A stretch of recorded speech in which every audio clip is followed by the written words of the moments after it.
Howdy from sunny Arizona. Many years ago in the Showa era in Yokohama, Japan, Nakamura Taizaburo sensei took me aside and explained the concept of Shibori to me, which is the concept of gripping and wringing the handle when executing a cut. He showed me this simple visualization which has served me well over the years.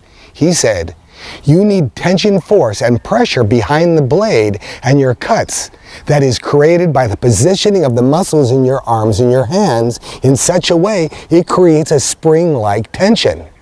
Sort of like a spring, when you pull the sword upwards, it creates tension on the spring required to cut more mass with less brute force. The more you raise the spring, the more tension energy is created. At the end of executing the cut, Shibori is also used as a braking system and defines your ability to stay within the cutting parameters and set up for the next technique.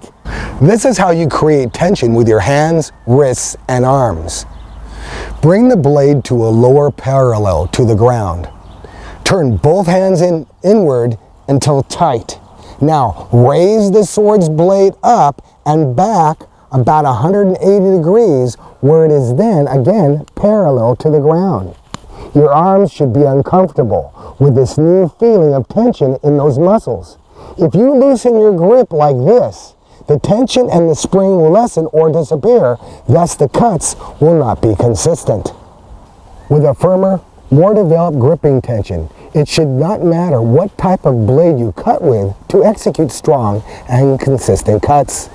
I will use this old 1000 grain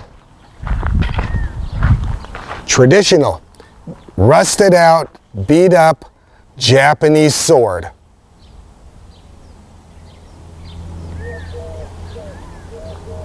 And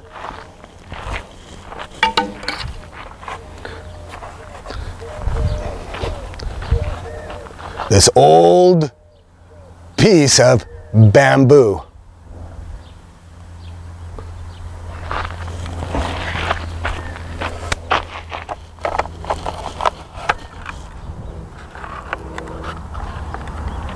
So it's real movable this way.